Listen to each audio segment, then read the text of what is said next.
ഞാൻ 4 ദിവസത്തേക്ക് ഞാൻ കാണത്തില്ല, ഞാനൊരു ട്രിപ്പ് പോവുകയാണ്. ഞാൻ പറഞ്ഞത് ഷിബയുടെ കാര്യം എങ്ങനെയാണ്, അത് ജൂനിയർ ഡോക്ടേഴ്സ് ഉണ്ട്, അവർ നോക്കിക്കോളും. ഹലോ സർ, ഡോക്ടർ പ്രശാന്ത് അല്ലേ? സാർ, ഇത് മേഘയാണ് വിളിക്കുന്നത്. ഞാനൊരു വാർത്ത അറിഞ്ഞിട്ട് വിളിക്കുകയായിരുന്നു. പുറത്തേക്ക് എടുക്കാൻ നോക്കിയപ്പോഴത്തേക്ക് തുണിയുടെ മറ്റേ അറ്റം അകത്ത് സ്റ്റിച്ച് ചെയ്തിരിക്കുകയാണ്. അപ്പോൾ വീഡിയോ എടുത്ത് എന്നെ കാണിച്ച് വീഡിയോ എടുത്തു. ഇരിക്കുമ്പോഴും ഒക്കെ പെയിനുണ്ട്. വേറെ ഫർദറായിട്ട് വേറെ ഒന്നും ചെയ്യാനില്ല, കോമ്പൻസേഷനായിട്ടൊന്നും തരാൻ പറ്റത്തില്ല. നിങ്ങൾക്ക് കേസിന് പോകണമെന്നുണ്ടെങ്കിൽ കേസിന് പോവാം, അത് പ്രശ്നമല്ല, നിങ്ങളുടെ ഇതനുസരിച്ച് പോയിക്കോണം. അങ്ങനെ ഒരുപാട് ബുദ്ധിമുട്ടി. ഇപ്പോൾ ഞാനിപ്പോൾ പേഷ്യൻ്റ് മാത്രമല്ല, ഞാനും എൻ്റെ ഫാമിലിയും മൊത്തം ഒരുപാട് ബർഡൻ അനുഭവിച്ചു. രാഷ്ട്രീയപരമായിട്ടും സാമൂഹികപരമായിട്ടും അത്രത്തോളം ഹോൾഡുള്ള ഒരു ഫേമാണ്. അപ്പോൾ അത്രയും അവർക്ക് കോൺഫിഡൻസ് ഉണ്ട്, നമുക്ക് എന്ത് കേസ് വന്നു കഴിഞ്ഞാലും നമുക്ക് പിന്നെ രാഷ്ട്രീയപരമായിട്ടും ഇതിപ്പോൾ ഒരു വാർത്തയാക്കരുത്, മറ്റു ഹോസ്പിറ്റലിൽ പോകരുത്, ഇതിപ്പോൾ ഫ്രീ ആയിട്ട് ഇത് ചെയ്തു തരാം എന്നുള്ളത്. ഇപ്പോൾ എനിക്ക് സ്റ്റിച്ച് ഉണങ്ങിയിട്ടുണ്ട്, നല്ല അകത്ത് നല്ല പെയിനുണ്ട്. ഇരിക്കുമ്പോഴും ഒക്കെ പെയിനുണ്ട്. പിന്നെ ആരോഗ്യനില പകുതിയെ എത്തിയുള്ളൂ. കുറച്ചും കൂടെ ആരോഗ്യം ഉണ്ടെങ്കിൽ എനിക്ക് എല്ലാ കാര്യവും നോർമലായിട്ട് ചെയ്യാൻ പറ്റുള്ളൂ.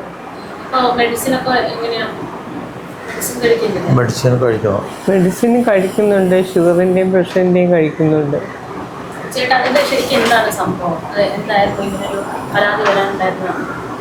പരാതി ഇത് ഇവിടെ ഷുഗർ പേഷ്യൻ്റാണ്. അപ്പോൾ അവിടെ ഇപ്പോൾ കഴക്കൂട്ടം മിഷൻ ഹോസ്പിറ്റലാണ് വളരെ നാളായിട്ട് ഇത് ചികിത്സ ചെയ്തുകൊണ്ടിരുന്നത്. അവിടെ ഡോക്ടർ അനൂപ് ആണ് നോക്കിക്കൊണ്ടിരുന്നത്. അപ്പോൾ ഒരു ദിവസം പനി വന്നു. അപ്പോൾ പനിക്ക് വൈകുന്നേരമാണ് പോയത്, വൈകുന്നേരം OP-യിൽ കാണിച്ചു. അപ്പോൾ പനിക്കുള്ള ഇത് ബ്ലഡ് ടെസ്റ്റൊക്കെ നടത്തി അതിൻ്റെ ടാബ്ലറ്റ് തന്നു വിട്ടു. അത് കഴിഞ്ഞ് 2-ാം തീയതി വൈകുന്നേരം വോമിറ്റിംഗ് ഉണ്ടായിരുന്നു. വോമിറ്റിങ്ങിന് പിന്നെ അവിടെ തന്നെ പോയപ്പോഴത്തേക്ക് ടെസ്റ്റൊക്കെ നടത്തിയിട്ട് ഒരു ട്രിപ്പും ടാബ്ലറ്റൊക്കെ തന്നിട്ട് വിട്ടു. അപ്പോൾ 3-ാം തീയതി രാവിലെ വയറുവേദന തുടർന്ന് അതിരാവിലെ തന്നെ പോയി.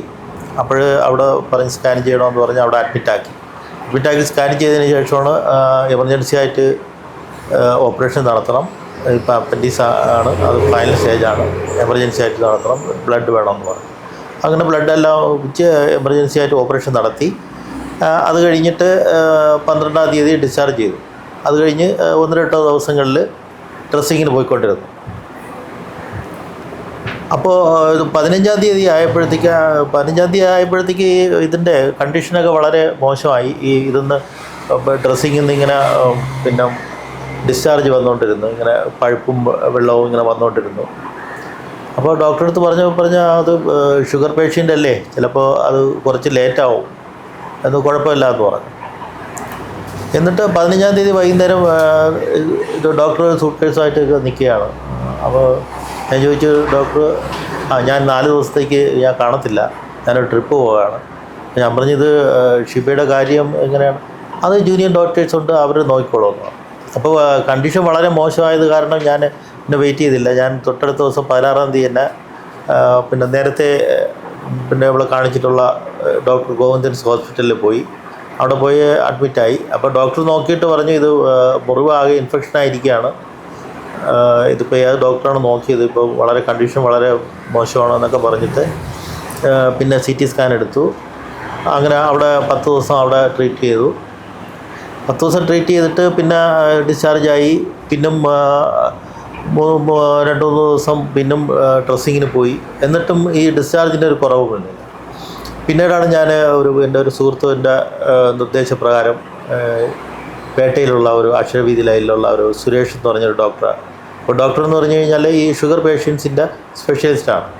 അപ്പോൾ ഇങ്ങനെ ഈ സർജറി സംബന്ധമായിട്ടുള്ള കേസുകളൊക്കെ കൈകാര്യം ചെയ്യുന്ന ഡോക്ടറാണ്. പുള്ളിയെ കാണിച്ചു. പുള്ളി ആദ്യം നോക്കി ഡ്രസ്സൊക്കെ ചെയ്ത് 2 ദിവസം ഡ്രസ്സൊക്കെ ചെയ്തു. പിന്നീട് പുള്ളി പറഞ്ഞ് ഡിസ്ചാർജ് ഇങ്ങനെ ഒരുപാട് വരുന്നുണ്ട്, ഷുഗറൊക്കെ കൺട്രോൾ ചെയ്യണം എന്നൊക്കെ പറഞ്ഞിട്ട് പുള്ളി മേൽഭാഗത്ത് 2-ാമത്തെ ദിവസം 3-ാമത്തെ ദിവസം മേൽഭാഗം ഇത് സ്റ്റിച്ചിട്ടതിന് ശേഷം താഴെ അപ്പോഴത്തേക്ക് ഒരു ഹോള് തനിയെ ഈ ഹീലായ ഭാഗത്ത് ഒരു തനിയെ ഒരു ഹോളുണ്ടായിട്ട് ഈ ഡിസ്ചാർജ് വന്നുകൊണ്ടിരുന്നു. ആ ഹോളിനെ ഒന്ന് ഡെവലപ്പ് ചെയ്തൊന്ന് വലുതാക്കി ഈ ഡിസ്ചാർജ് പോകാൻ വേണ്ടി വലുതാക്കി. തൊട്ടടുത്ത ദിവസം ഈ വലുതാക്കിയ പോർഷനിൽ ഇങ്ങനെ ക്ലീൻ ചെയ്യുന്നതിനിടയിൽ ആണ് ഇതിൻ്റെ ഈ തുണിയുടെ ഭാഗം ഇത് വന്നത്. അപ്പോൾ പുറത്തേക്ക് എടുക്കാൻ നോക്കിയപ്പോഴത്തേക്ക് തുണിയുടെ മറ്റേ അറ്റം അകത്ത് സ്റ്റിച്ച് ചെയ്തിരിക്കുകയാണ്. അപ്പോൾ വീഡിയോ എടുത്ത് എന്നെ കാണിച്ച് വീഡിയോ എടുത്തു. എന്നിട്ട് ഡോക്ടർ പറഞ്ഞു ഇതിൻ്റെ അകത്ത് ഇതിനെ സ്റ്റിച്ച് ചെയ്തിരിക്കുകയാണ്, നിങ്ങൾ ബെറ്ററായിട്ട് നിങ്ങൾ അകത്ത് സ്റ്റിച്ച് ഇട്ടിരിക്കുകയാണ്. അപ്പോൾ ഇത് നിങ്ങൾ ചെയ്ത ഹോസ്പിറ്റലിലെ ഡോക്ടർക്ക് ഇതിൻ്റെ കറക്റ്റ് പൊസിഷൻ ലൊക്കേഷനൊക്കെ അറിയാൻ പറ്റുള്ളൂ. അപ്പോൾ ഒരു അൾട്രാസൗണ്ട് സ്കാൻ എടുത്തിട്ട് ഇത് നിങ്ങൾ ചികിത്സിച്ച ഇത് സർജറി ചെയ്ത ഡോക്ടറെ തന്നെ കാണിക്കുന്നതായിരിക്കും ബെറ്റർ എന്ന് പറഞ്ഞിട്ട് പുള്ളി അവിടെ നിന്ന് ഇത് പിന്നെ പറഞ്ഞു വിട്ടു. അങ്ങനെയാണ് തിരിച്ച് മിഷൻ ഹോസ്പിറ്റലിൽ തന്നെ വന്നത്. അപ്പോൾ ഞാൻ ഈ ഡോക്ടർ ഇത് തുണി കണ്ടുപിടിച്ച ഡോക്ടർ എനിക്ക് വീഡിയോ എടുത്ത് തന്നായിരുന്നു. വീഡിയോ എടുത്ത് എനിക്ക് അയച്ചു തന്നു. ആ വീഡിയോ ഞാൻ മിഷൻ ഹോസ്പിറ്റലിലെ ഡോക്ടർക്ക് സെൻഡ് ചെയ്ത് കൊടുത്തു. അപ്പോൾ ഡോക്ടറെ അടുത്ത് ഞാൻ പറഞ്ഞു ഇങ്ങനെയാണ് ഇത് കണ്ടുപിടിച്ചിരിക്കുകയാണ് പറഞ്ഞ്. ഡോക്ടർ പറഞ്ഞു ഒന്നും വിഷമിക്കേണ്ട, നിങ്ങൾ എത്രയും പെട്ടെന്ന് ഹോസ്പിറ്റലിൽ വന്നാൽ മതി, നിങ്ങളുടെ ബാക്കിയുള്ള കാര്യങ്ങളൊക്കെ ഞാൻ നോക്കിക്കോളാം, നിങ്ങൾക്കൊരു കുഴപ്പമില്ലാത്ത രീതിയിൽ സെറ്റ് ചെയ്ത് തരാം, നിങ്ങൾ അതിന് വേണ്ടി പേയ്മെൻ്റൊന്നും അടയ്ക്കേണ്ടതില്ല, ബാക്കി കാര്യങ്ങൾ ഞാൻ സെറ്റ് ചെയ്യാമെന്ന് പറഞ്ഞു. അങ്ങനെ ആ ഡോക്ടറുടെ നിർദ്ദേശപ്രകാരമാണ് 5-ാം തീയതി അവിടെ ചെല്ലുന്നത്. അവിടെ ചെന്ന് അപ്പോൾ തന്നെ പിന്നെ അൾട്രാസൗണ്ട് സ്കാൻ എടുത്തു. അൾട്രാസൗണ്ട് സ്കാനിൽ ഇത് ഇങ്ങനെ ഈ തുണി ഇതിനകത്ത് കുടുങ്ങിയിട്ടുണ്ടെന്നുള്ള വിവരം ആ റിപ്പോർട്ടിലുണ്ട്. തൊട്ടടുത്ത ദിവസം തന്നെ സർജറി ചെയ്തു, തുണി പുറത്തെടുത്തു. പിന്നെ 21-ാം തീയതി ഡിസ്ചാർജാക്കി. അതിനുശേഷം ഇപ്പോൾ ബെറ്ററായി, ഇപ്പോൾ ആരോഗ്യം വീണ്ടെടുത്ത് വരുന്നു. ഇപ്പോൾ ഡോക്ടർക്ക് ഇങ്ങനെ ഒരു പിഴവ് സംഭവിച്ചിട്ടുണ്ട് എന്ന് പറയുമ്പോൾ അതൊരു പിഴവാണ് എന്നുള്ളത് ബോധ്യമില്ലാതെയാണോ ഇത് ശരിയാക്കി തരാമെന്നാണ് സംസാരിച്ചത്? അല്ല, പിഴവാണെന്ന് പറഞ്ഞാൽ ഡോക്ടർ പിന്നെ എൻ്റെ മകള് ഇത് MBBS കഴിഞ്ഞ ഇതാ ഡോക്ടറാണ്. അപ്പോൾ ഇത് മകളുടെ അടുത്ത് സംസാരിച്ചപ്പോൾ പറഞ്ഞാൽ ഇങ്ങനെ ഒരു അബദ്ധം പറ്റിയിട്ടുണ്ട്, അപ്പോൾ അത് പ്രശ്നമില്ല, നിങ്ങൾക്ക് ബുദ്ധിമുട്ടില്ലാത്ത രീതിയിൽ അത് സോൾവ് ചെയ്ത് തരാം, നിങ്ങൾ പേയ്മെൻ്റ് ഒന്നും അടയ്ക്കേണ്ടതില്ല, അത് ഹോസ്പിറ്റലിൽ വന്നാൽ മതി എന്ന് പറഞ്ഞായിരുന്നു. പേയ്മെൻ്റ് ഇല്ല. പിന്നെ അടുത്ത് ലാസ്റ്റ് സർജറിക്ക് പേയ്മെൻറ്റ് മേടിച്ചില്ല. 21-ാം തീയതി ഡിസ്ചാർജ് ചെയ്തു. പിന്നെ 2-3 ദിവസം സ്റ്റിച്ച് ചെയ്യായിരുന്നു. ഇപ്പോൾ സ്റ്റിച്ചെല്ലാം എടുത്ത് ഇപ്പോൾ കംപ്ലീറ്റ് അതിൻ്റെ പ്രൊസീജിയർ തീർന്നു. Private CSI mission hospital. Government hospital എന്ന് പറഞ്ഞാൽ ഇവിടെ കഴക്കൂട്ടത്തെ സംബന്ധിച്ച് അങ്ങനെ നല്ലൊരു ഹോസ്പിറ്റൽ ഇല്ല എന്ന് വേണം പറയാൻ. അപ്പോൾ ഇപ്പോൾ ഈ CSI മിഷൻ ഹോസ്പിറ്റലിലാണ് പിന്നെ നമുക്ക് ഇപ്പോൾ തൊട്ടടുത്താണ്, പെട്ടെന്ന് പോയിട്ട് വരാം. പിന്നെ ചെറിയ അസുഖമൊക്കെ ഇതിപ്പോൾ അപ്പൻഡീസാണ്, ഇത്രയും വലിയൊരു ഓപ്പറേഷൻ ആണെന്നുള്ളത് അറിയുന്നത് തന്നെ വൈകിയാണ്. അപ്പോൾ അവർ ഇത് കണ്ടുപിടിച്ചപ്പോഴേക്കും ഒരുപാട് ടൈമായി. പിന്നെ ഇത് ഫൈനൽ സ്റ്റേജായിരുന്നു. ഇപ്പോൾ ഇത് ഷുഗർ പേഷ്യൻ്റ് ആയതുകൊണ്ട് തന്നെ ഇതിൻ്റെ സിംറ്റംസ് ഒന്നും വന്നില്ല, നേരത്തെ വേദനയൊന്നും വന്നില്ല. ഇപ്പം പെട്ടെന്ന് അത് പൊട്ടിയ ലാസ്റ്റ് സ്റ്റേജിലാണ് ഇങ്ങനെ വേദന വന്നതും പോയി അഡ്മിറ്റ് ആവണം. അപ്പോൾ പിന്നെ വേറൊരു ഓപ്ഷൻ നമുക്ക് എടുക്കാനുള്ള സമയം കിട്ടിയില്ല. അവർ എമർജൻസി ആയിട്ട് ഓപ്പറേഷൻ ചെയ്യേണ്ടി വന്നു. അപ്പോൾ ബ്ലഡ് ഒക്കെ റെഡിയാക്കി കോസ്മോ ഹോസ്പിറ്റലിൽ നിന്ന് ബ്ലഡ് വാങ്ങിക്കൊടുത്ത് പെട്ടെന്ന് തന്നെ ഓപ്പറേഷൻ ചെയ്തത്. അതെ, അത് ഡയറക്ടർക്ക് ഞാൻ പരാതി കൊടുത്തായിരുന്നു. ഈ സംഭവം നടക്കുമ്പോൾ തന്നെ ഡയറക്ടർക്ക് പരാതി കൊടുത്തായിരുന്നു. ഡയറക്ടർക്ക് പരാതി കൊടുക്കാൻ പറഞ്ഞു. അങ്ങനെ പരാതി കൊടുത്തു. പരാതി കൊടുത്തതിൻ്റെ അടിസ്ഥാനത്തിൽ ഡയറക്ടർ ഒരു ദിവസം അവിടെ വിളിപ്പിച്ച് പറഞ്ഞ് ഞങ്ങൾ ഇത് അന്വേഷിക്കാൻ വേണ്ടി 2 ഡോക്ടർമാരെ ചുമതലപ്പെടുത്തിയിട്ടുണ്ട് എന്ന് പറഞ്ഞിട്ട് കാരക്കോണം മെഡിക്കൽ കോളേജിൽ നിന്ന് 2 ഡോക്ടർമാർ വന്നു.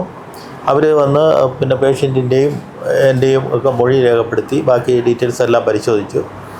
അതിനുശേഷം അവർ പറഞ്ഞു നിങ്ങൾക്ക് വേറെ ഫർദറായിട്ട് വേറെ ഒന്നും ചെയ്യാനില്ല, കോമ്പൻസേഷനായിട്ടൊന്നും തരാൻ പറ്റത്തില്ല, നിങ്ങൾക്ക് കേസിന് പോകണമെന്നുണ്ടെങ്കിൽ കേസിന് പോവാം, അത് പ്രശ്നമല്ല, നിങ്ങളുടെ ഇതനുസരിച്ച് പോയിക്കോണം എന്ന് പറഞ്ഞു. അതിന് ശേഷമാണ് ഇപ്പോൾ ഞാൻ കേസിലേക്ക് ഇപ്പോൾ മുഖ്യമന്ത്രിക്ക് പരാതി കൊടുത്തു, ആരോഗ്യമന്ത്രിക്ക് കൊടുത്തു, DMOയ്ക്കും DMEയ്ക്കും പരാതി കൊടുത്തു, സ്റ്റേഷനിൽ കഴക്കൂട്ടം പോലീസ് സ്റ്റേഷനിൽ പരാതി കൊടുത്തു. അപ്പോൾ ഇന്നലെ പിന്നെ ഇപ്പോൾ മൊഴിയെടുത്തു, FIR ആക്കിയെന്ന് പറഞ്ഞു. അപ്പോൾ ഇന്ന് രാവിലെ എൻ്റെ അടുത്ത് സ്റ്റേഷനിൽ ചെല്ലാൻ പറഞ്ഞു, FIR കോപ്പി തരാമെന്ന് പറഞ്ഞു.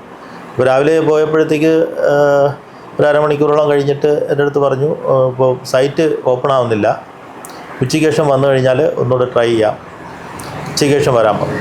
അങ്ങനെ ഉച്ചയ്ക്ക് ശേഷം പോകാനായും വേണ്ടിയിരിക്കാം. ഇതിപ്പോൾ ഇത് ഹോസ്പിറ്റലുകളിൽ ഇതിപ്പോൾ ഇങ്ങനെ ഈ ചികിത്സാ പിഴവുകളെന്ന് പറഞ്ഞു കഴിഞ്ഞാൽ ഇപ്പം ദൈനംദിനം പല കേസുകളും വരുന്ന ഒരു സാഹചര്യമാണ്. അപ്പം ഇപ്പോൾ നമ്മുടെ ഉദ്ദേശം ഇത്രയേ ഉള്ളൂ. ഇപ്പം നമുക്ക് ഒരുപാട് ബർഡൻ, കാരണം എന്ന് പറഞ്ഞാൽ കഴിഞ്ഞ 3 മാസമായിട്ട് ഇതും ഷീബയ്ക്ക് ഉറക്കമില്ലായിരുന്നു. എന്തെങ്കിലും കഴിച്ചു കഴിഞ്ഞാൽ അവിടെ ഛർദ്ദിക്കും, പിന്നെ ടാബ്ലറ്റ് ഒന്നും കഴിക്കാൻ പറ്റത്തില്ല. അങ്ങനെ ഒരുപാട് ബുദ്ധിമുട്ടി. ഇപ്പോൾ ഞാനിപ്പോൾ പേഷ്യൻ്റ് മാത്രമല്ല, ഞാനും എൻ്റെ ഫാമിലിയും മൊത്തം ഒരുപാട് ബർഡൻ അനുഭവിച്ചു. അപ്പോൾ ഇപ്പോൾ എൻ്റെ ഉദ്ദേശം ഇത്രയേ ഉള്ളൂ. കാരണം എന്ന് പറഞ്ഞു കഴിഞ്ഞാൽ കെയർലെസ് ആയിട്ടുള്ള ഇത്തരം നടപടികളെ ഇപ്പോൾ ഇനിയെങ്കിലും ഇവർ ഒന്നും ശ്രദ്ധിക്കാൻ വേണ്ടി നിയമത്തിൻ്റെ ഒരു സഹായം തേടേണ്ടതുണ്ട്. അപ്പോൾ അതിനിപ്പോൾ ഇത്തരം പ്രവണതകളെന്ന് പറഞ്ഞു കഴിഞ്ഞാൽ ഇപ്പോൾ ഈസി ആയിട്ട് അവർ പറയുന്നു, പക്ഷേ ഈ അനുഭവിക്കുന്നവരെ, ഇത് പറ്റുന്നവർ അനുഭവിക്കുന്ന ആ ബർഡൻ അവർക്ക് ഒരു ആലോചനയിലേ ഇല്ല. അപ്പോൾ അതിന് ഒരു നിയമപരമായിട്ടുള്ള ഒരു വാണിങ് ഇത്തരം സംഭവങ്ങൾക്ക് ആവർത്തിക്കാതിരിക്കാൻ വേണ്ടി വേണമെന്ന് ഞാൻ പ്രതീക്ഷിക്കുന്നു. അതിനുവേണ്ടിയാണ് ഞാൻ നിയമ നടപടിയിലേക്ക് പോകുന്നത്. ഹോസ്പിറ്റലിലെ ഡയറക്ടർ, മിഷൻ്റെ ഡയറക്ടറാണ് പരാതിയായിട്ട് ഒരു ഉത്തരവാദിത്വം ഇല്ല, ആ രീതിയിൽ നിങ്ങൾ എന്ത് വേണോ ചെയ്തോ എന്നും പറഞ്ഞ് അതെ അവർ പറഞ്ഞു. അതെ അതിനുശേഷം ചേട്ടൻ മുഖ്യമന്ത്രിക്ക് പരാതി കൊടുത്തു. അപ്പൊ ഇതിനൊരു നീതി ലഭിക്കുമെന്ന് തോന്നുന്നു. അല്ല, നീതി ലഭിക്കേണ്ടതേ ഒരു പൗരനെന്ന നിലയിൽ നീതി ലഭിക്കേണ്ടത് ഞങ്ങളുടെ അവകാശമാണ്. ഉത്തരവാദിത്വം ഇല്ലാതെ ഒരു ഹോസ്പിറ്റലിൽ പറയുന്നത് നമ്മളുടെ ചികിത്സ പിഴവ് പറ്റി, അത് നിങ്ങൾ തെളിവ് സഹിതം നിങ്ങൾ സ്കാനിങ് റിപ്പോർട്ടിലെല്ലാം ഉണ്ട്. ഇതുകൊണ്ട് അവരെ കാണിച്ചിട്ടും അവരൊരു കൂസലുമില്ലാതെ അവർ പറയാണ് നിങ്ങൾ കൊണ്ടുപോയി കേസ് കൊടുക്കും. ഈ സിനിമയിലൊക്കെ പറയുമ്പോൾ എന്നാ താൻ കൊണ്ടുപോയി കേസ് കൊടുക്കും എന്ന് പറഞ്ഞത് പോലെ അവർ പറയുകയാണ്. അപ്പൊ ആ സമയത്ത് അത് എന്തായിരിക്കും നിങ്ങളുടെ ഒരു ചിന്ത? കാരണം എന്ന് പറഞ്ഞു കഴിഞ്ഞാൽ ഇപ്പം കാരക്കോണം മെഡിക്കൽ കോളേജ് എന്ന് പറഞ്ഞു കഴിഞ്ഞാൽ അവർ പിന്നെ അത്രത്തോളം പിന്നെ ഹോൾഡുള്ള, രാഷ്ട്രീയപരമായിട്ടും സാമൂഹികപരമായിട്ടും അത്രത്തോളം ഹോൾഡുള്ള ഒരു ഫേമാണ്. അപ്പോൾ അവർക്ക് അതിൻ്റേതായ പിന്നെ സ്വാധീനവും മറ്റും ഉണ്ടാവുമല്ലോ. അപ്പോൾ അതിൻ്റെ ഒരു ധൈര്യത്തിലാണ് അവർ അങ്ങനെ പറയുന്നത്, നിങ്ങൾ എന്നാ പോയി കേസ് കൊടു എന്ന് പറയുന്നതേ. അപ്പോൾ അത്രയും അവർക്ക് കോൺഫിഡൻസ് ഉണ്ട്. നമുക്ക് എന്ത് കേസ് വന്നു കഴിഞ്ഞാലും നമുക്ക് പിന്നെ രാഷ്ട്രീയപരമായിട്ടും സാമൂഹികപരമായിട്ടും ഇപ്പോൾ പ്രത്യേകിച്ചും ഇലക്ഷൻ വരാൻ പോകുന്ന സമയമാണ്. ഇപ്പോൾ പ്രത്യേകിച്ചും ഇങ്ങനെ ഒരു സമുദായത്തെ പിണക്കി ബാക്കി ഉള്ള കാര്യങ്ങൾക്ക് പുരോഗതി വരില്ല എന്ന് അവർ പ്രതീക്ഷിക്കുന്നു. ഹലോ സാർ, ഡോക്ടർ പ്രശാന്ത് അല്ലേ? സാർ, ഇത് മേഘയാണ് വിളിക്കുന്നത്. ഞാനൊരു വാർത്ത അറിഞ്ഞിട്ട് വിളിക്കുകയായിരുന്നു. ഒരു സ്ത്രീയുടെ വയറിൽ അവിടെ ചികിത്സ തേടി വന്നപ്പോൾ വയറിലൊരു തുണി കഷ്ണം വെച്ച് സ്റ്റിച്ച് ചെയ്തു എന്ന് പറഞ്ഞൊരു സംഭവം. ഷീബ എന്നാണ് പേഷ്യൻറ്റിൻ്റെ പേര്. അപ്പം അത് എന്തായിരുന്നു ശരിക്കും സംഭവം എന്ന് അറിയാൻ വേണ്ടിയിട്ടായിരുന്നേ. ഇത് ചാനലിൽ നിന്നാണ്. സാറിന് അത് എന്തായിരുന്നു സംഭവം?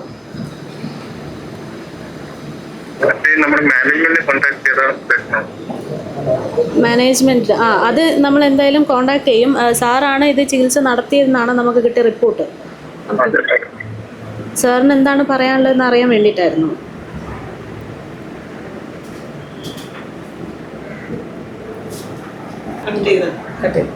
കഴക്കൂട്ടം സ്റ്റേഷനിലല്ലേ കേസ് കൊടുത്തത്? അതെ. അവിടെ ചെന്നപ്പോൾ എങ്ങനെ ഉണ്ടായിരുന്നു അവരുടെ ഒരു പ്രതികരണം?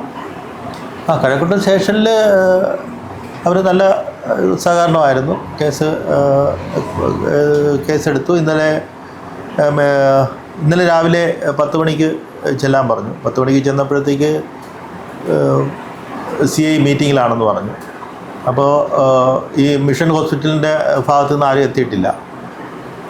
അപ്പോൾ ഞാൻ പറഞ്ഞു എനിക്ക് 1-2 ആവശ്യമുണ്ട്. അപ്പോൾ പറഞ്ഞു വെയിറ്റ് ചെയ്താൽ മതി, ഇപ്പം മീറ്റിംഗ് എത്ര മണിക്ക് കഴിയില്ല എന്ന് പറയാൻ പറ്റത്തില്ല എന്ന് പറഞ്ഞ് അത് കഴിഞ്ഞ് മീറ്റിംഗ് കഴിഞ്ഞ് പിന്നെ CI വന്നപ്പോഴത്തേക്കും 11:45.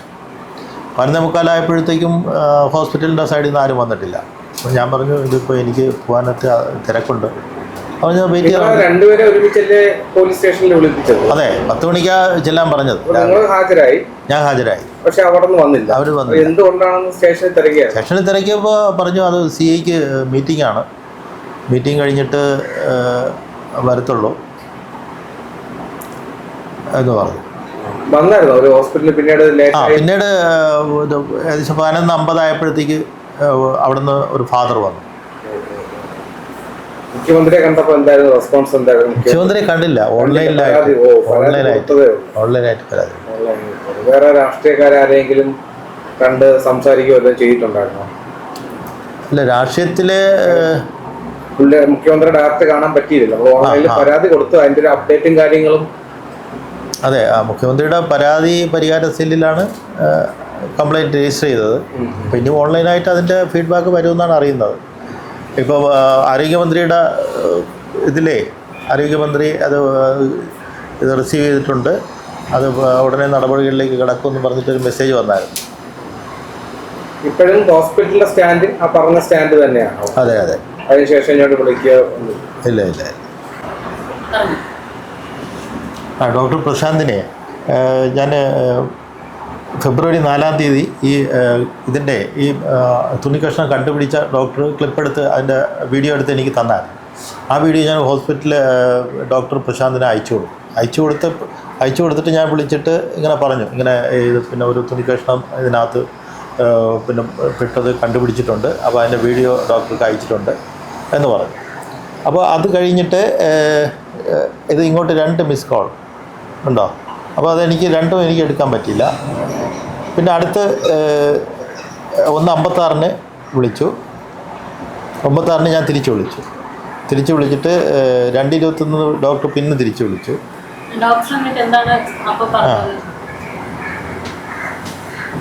ഡോക്ടർ പറഞ്ഞു എത്രയും പെട്ടെന്ന് ഹോസ്പിറ്റലിലോട്ട് വരണം, അപ്പം ഞാൻ നിങ്ങൾക്കൊരു പ്രശ്നമില്ലാത്ത രീതിയിൽ ഇത് സോൾവ് ചെയ്ത് തരാം. ഇപ്പോൾ തൊഴിൽ കഷ്ണം ഇരിക്കുന്ന പ്രശ്നമല്ല, അത് ഞാൻ സോൾവ് ചെയ്ത് തരാം, നിങ്ങൾ പേയ്മെൻ്റ് ഒന്നും അടയ്ക്കേണ്ടി വരത്തില്ല. ഇതൊരു പ്രശ്നം എന്ന് പറയുന്നത് ഓൾറെഡി ഒരു പ്രശ്നമായിട്ടാണല്ലോ നമ്മൾ ഹോസ്പിറ്റലിൽ കോൺടാക്ട് ചെയ്യുന്നത്. അപ്പോഴും ഇനി അങ്ങോട്ടൊരു പ്രശ്നം ഇല്ലാതെ നോക്കാം എന്ന് പറയുമ്പോൾ അവർ ചെയ്തതിൽ ഒരു ലാഘവത്തോടെയല്ലേ? അതെ, അവർക്കേ അല്ല, അപ്പോൾ പെട്ടെന്ന് അങ്ങോട്ട് ചെല്ലാൻ പറയുന്നതിൻ്റെ ഉദ്ദേശം അവരെ ഇതിപ്പോൾ ഒരു വാർത്തയാക്കരുത്, മറ്റു ഹോസ്പിറ്റലിൽ പോകരുത്, ഇതിപ്പോൾ ഫ്രീ ആയിട്ട് ഇത് ചെയ്തു തരാം എന്നുള്ളത്. അപ്പോൾ അവർക്ക് ഇങ്ങനെ ഒരു ഇത് പറ്റില്ലെന്നുണ്ടെങ്കിൽ ഇങ്ങനെ ഒരു ഓഫറിൻ്റെ കാര്യമില്ലല്ലോ.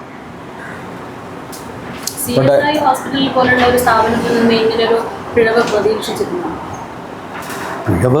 ഒരിക്കലും നമ്മൾ പ്രതീക്ഷിച്ചില്ലല്ലോ.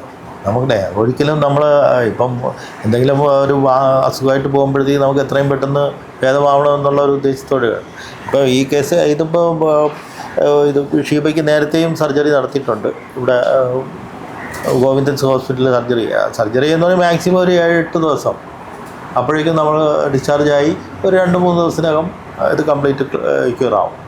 അപ്പോൾ അങ്ങനെയാണ് നമ്മുടെ ഇതിപ്പം 3 മാസത്തോളം ഇത് ഇങ്ങനെ പിന്നെ ഉറക്കമില്ല, സമയനഷ്ടം, എനിക്ക് ജോലിക്ക് പോകാൻ പറ്റിയില്ല, കുട്ടികളുടെ പഠിത്തം അത് ബ്രേക്കായി, അങ്ങനെ ഒരുപാട് നമ്മുടെ ഫാമിലി മുഴുവൻ ഡിസോർഡറായി. ചേട്ടാ ഒറ്റ ചോദ്യമുള്ളൂ, അവർക്ക് ഉള്ള പിടിപാടിന്റെ ധൈര്യമാണ് അവർ ഇത്തരത്തിൽ ലാഘവത്തോടെ പറയാനുള്ളൊരു കാരണം? നിങ്ങൾ വന്നോളൂ, അടുത്ത ചികിത്സ ഒരു പ്രശ്നമില്ലാതെ ചെയ്തു തരാം എന്നുള്ളൊരു സിമ്പിൾ ആയിട്ടുള്ള ഒരു മറുപടി ലഭിക്കുക, അങ്ങനെ എന്തെങ്കിലും ഹോൾഡ് ചെയ്തതുകൊണ്ടാണ്?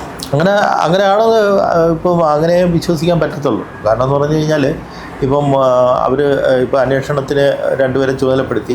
ഇപ്പോൾ എന്തായാലും ഈ തെളിവുകളെല്ലാം നോക്കിക്കഴിഞ്ഞാൽ ഏതൊരാൾക്കും മനസ്സിലാവും ഇതിപ്പോൾ അവരുടെ ഭാഗത്തു നിന്നുള്ള വീഴ്ചയാണ്. ഇപ്പം ഇത്രയും അനാവശ്യമായിട്ടുള്ള ഇത്രയും ഒരു ബർഡൻ ഒരു ഫാമിലിക്ക് അടിച്ചേൽപ്പിക്കുക എന്ന് പറഞ്ഞു കഴിഞ്ഞാൽ അതൊരു വലിയൊരു വീഴ്ച തന്നെയാണ്.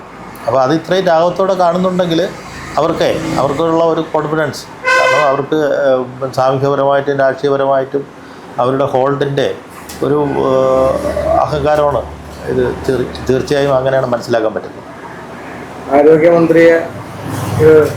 ആരോഗ്യമന്ത്രിക്ക് ഇത് മെയിൽ ചെയ്തു, കംപ്ലയിൻറ്റ് മെയിൽ ചെയ്തു. അപ്പോൾ അവരുടെ ഇതിപ്പോൾ നിങ്ങളുടെ ഇത് കംപ്ലയിൻറ്റ് സ്വീകരിച്ചിട്ടുണ്ട്, ഇത് അടുത്ത നടപടിക്കായിട്ട് ആരോഗ്യ സെക്രട്ടറിക്ക് അയച്ചിട്ടുണ്ട് എന്നുള്ള മെസ്സേജാണ് ആരോഗ്യമന്ത്രിയുടെ ഭാഗത്ത് വന്നത്.